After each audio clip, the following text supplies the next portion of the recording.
कभी कभी वो जगह जहां इंसान जिंदगी बचाने आता है वही उसकी इज्जत और एतमाद छीन लेती है। सिंगापुर के एक मारूफ अस्पताल में एक ऐसा वाकया पेश आया जिसने नर्सिंग के मकदस पेशे को हिलाकर रख दिया। एक भारतीय नजाद नर्स इलीप शेवा नागो ने एक मरीज के तीमारदार के साथ ऐसी हरकत कर दी कि अब वो जेल की सुलाखों के पीछे है और उस पर कोड़ों की सजा भी नाफिज की गई है। ये वाकया 18 जून 2025 को राफल्स अस्पताल में पेश आया। 34 साला नर्स एलिप शीवा नागो मामूल के मुताबिक अपनी ड्यूटी कर रही थी। एक बुजुर्ग मरीज अपने जवान पूते के साथ इलाज के लिए अस्पताल आया। नर्स ने उस नौजवान को कहा कि वॉशरूम में जरासीम कुश स्प्रे चेक करना है, मदद कर दो।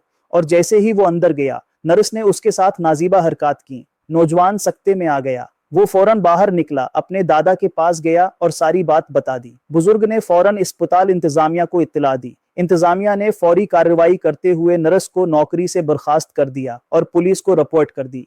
2 दिन के अंदर पुलिस ने नर्स को गिरफ्तार कर लिया। जब मुकदमा अदालत पहुंचा तो प्रोसिक्यूशन ने कहा, यह जुर्म सिर्फ एक इंसान के खिलाफ नहीं बल्कि पूरे अस्पताल के वकार के खिलाफ है।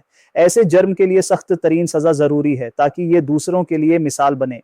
अदालत ने शवाहिद देखने के बाद फैसला सुनाया। नर्स इलीप शेवा नागो को 14 माह कैद और कोड़ों की सजा सुनाई गई। जज ने रेमार्क्स दिए, जब कोई शख्स अपनी जिम्मेदारियों का गलत इस्तेमाल करे तो वो सिर्फ एक फर्द नहीं बल्कि पूरे निजाम के एतमाद को मजरूह करता है। ये फैसला दुनिया भर में खबरों की सरखी बन गया। कुछ लोगों ने कहा कि सजा सख्त है मगर बजा है, और कुछ ने कहा कि यह फैसला उन सब के लिए एक पैगाम है जो ताकत या अख्तियार का गलत इस्तेमाल करते हैं।